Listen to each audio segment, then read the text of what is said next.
Salut tout le monde, et une fois encore je vous embarque pour une petite vidéo decklist.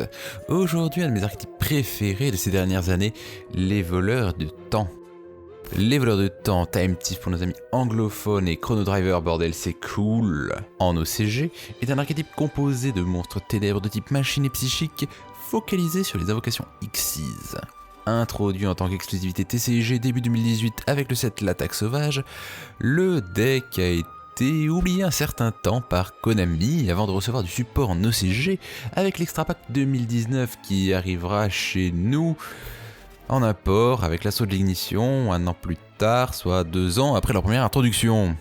Bon d'encore un an jusqu'à cette année où le deck reçoit encore en import son support dans le set fantôme du passé, ce qui nous permet d'obtenir leur troisième monstre Xyz ainsi qu'un nouveau monstre dans le main deck. Ah, et au passage, Tempoiler n'existe pas la peine de l'apporter.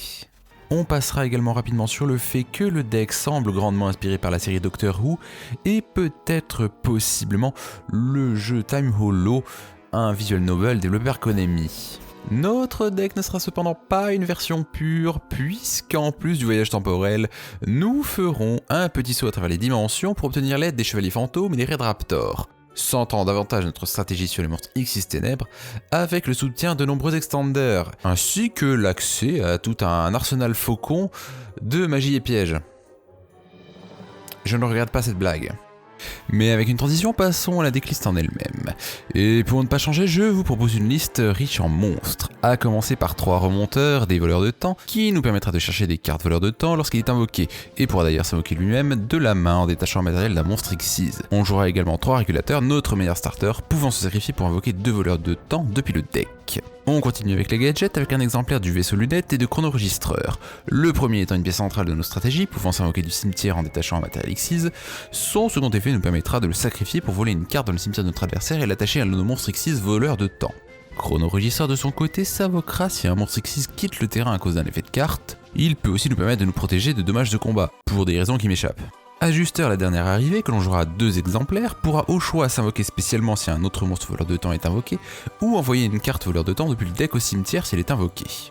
Pour ce qui est des chevaliers fantômes, on attaquera avec 2 choses souillées qui, à l'instar d'Ajusteur, pourra s'invoquer spécialement avec la possibilité d'augmenter son niveau de 1 lorsqu'un chevalier fantôme est invoqué spécialement. Il pourra de plus être banni du cimetière pour invoquer un autre chevalier de la main, avec encore une fois la possibilité de jouer sur son niveau.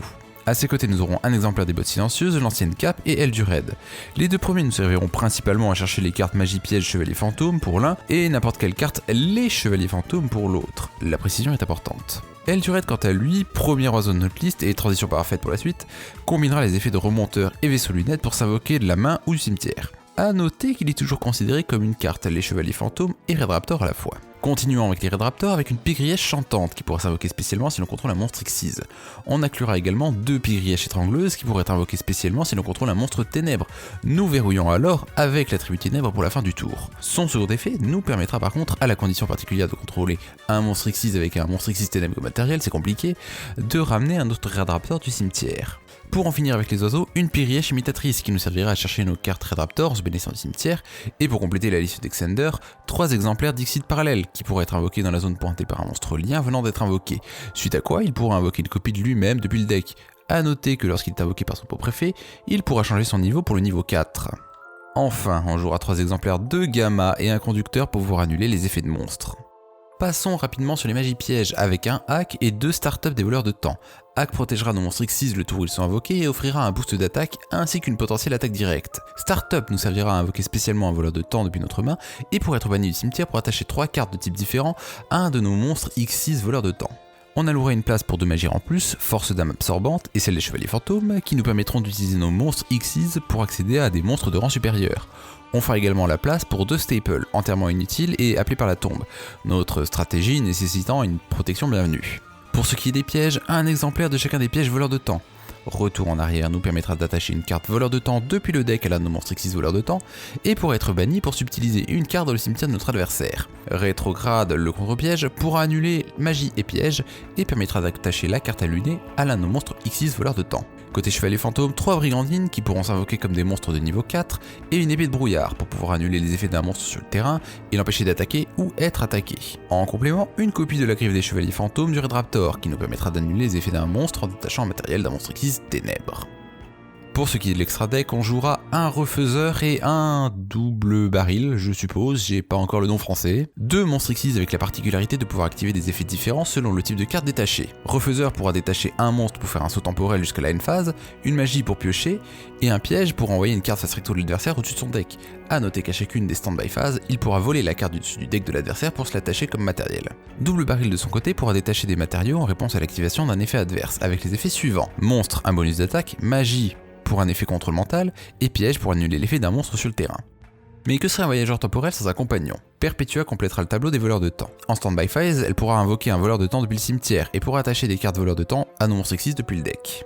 Chez les chevaliers fantômes, on accueillera la bardiche rouillée, l'épée brisée, le chevalier du raid et Arc Rébellion, qui respectivement nous permettront de mettre en marche notre engine chevalier fantôme, détruire une carte sur chaque terrain, accéder à un exercice un rang inférieur ou supérieur, et taper pour beaucoup de dommages. Côté oiseau, une Strix Sage, 2 Force Strix, un Faucon Ultime et notre cible pour la magie en plus, Force Dame, Cyberdragon Infini. Comme la bardiche, nos 2 Strix mettront en marche le Engine Red Raptor, Faucon Ultime lui, non affecté par d'autres effets de cartes, fera office de boss monster honorable. Cyberdragon Infini quant à lui sera notre Omni Negate. On complétera l'extra deck avec une lambda pour chercher nos structures psy si un monstre psychique quitte le terrain, refaiseur, et nous permettra d'activer leurs effets même si l'on contrôle des monstres. Almirage sera notre plan B et Résident des Abysses pourrait véritablement être n'importe quel Staple Xyz. Nous avons donc notre decklist, elle pourrait être bien plus épurée et laisser place à davantage de end-trap, mais bon, on n'a jamais dit qu'on était là pour gagner, non? Cela dit, maintenant que nous n'avons pas du tout théorisé, il est temps de passer à la pratique, et plutôt que de vous balancer des replays qui ne veulent pas dire grand chose et que je commande très mal, aujourd'hui nous allons parler combo. Enfin surtout d'un combo. Enfin surtout parler du combo. Imaginez donc que vous commenciez avec un régulateur en main. Invocation normale de régulateur, activation de son effet. Vous le sacrifiez pour invoquer spécialement remonteur et ajusteur. Effet d'ajusteur, vous envoyez vaisseau lunette au cimetière, effet de remonteur pour ajouter rétrograde à votre main. La logique et la sécurité voudraient qu'on effectue cette chaîne dans l'ordre inverse. Mais que voulez-vous, j'ai monté mon PowerPoint à l'envers. Notez que si vous jouiez second, vous pourriez ajouter hack à la place de rétrograde pour protéger vos exis pendant ce tour. Overlay remonteur et ajusteur pour invoquer Force Strix et utilisation de son effet pour ajouter Pégrièche chantante à notre main. Et j'ai l'étrange impression d'avoir oublié quelque chose. Après cela, effet de vaisseau lunette dans le cimetière pour détacher un matériel de Force Strix et l'invoquer. Envoyez les 2 Red Raptor cimetière pour invoquer Strix Sage et utiliser son effet pour invoquer spécialement Pygrièche imitatrice depuis le deck, pour pouvoir l'utiliser comme matériel avec vaisseau lunette pour notre seconde Force Strix. Nous activerons à nouveau son effet pour ajouter Pygrièche étrangleuse à notre main. Cela activera l'effet de Strix Sage qui permettra de poser la magie en plus Force Dame depuis le deck. On activera son effet pour ramener Force Strix de notre cimetière et l'utiliser comme matériel pour invoquer Cyberdragon Infini. On enverra ensuite les 2 Strix au cimetière pour invoquer la bardiche rouillée. On activera son effet pour envoyer l'ancienne cape au cimetière et poser une brigandine sur le terrain. On bannira l'ancienne cape pour ajouter une chose souillée à notre main. On activera la brigandine pour l'invoquer comme un monstre et permettre à chose souillée de s'invoquer et augmenter son niveau de 1. On utilisera ces 2 monstres pour invoquer un refaiseur avant d'utiliser l'effet de la pygrièche étrangleuse et l'invoquer depuis notre main. A noter que nous sommes maintenant limités aux monstres ténèbres jusqu'à la fin du tour. Comme Cyberdragon Infini possède un matériel X étant un monstre X ténèbres, on pourra activer le second effet d'étrangleuse pour ramener la pygrièche chantante et les utiliser toutes les deux pour invoquer Perpetua. On terminera en bannissant la pygrièche imitatrice pour ajouter la griffe du chevalier fantôme à notre main.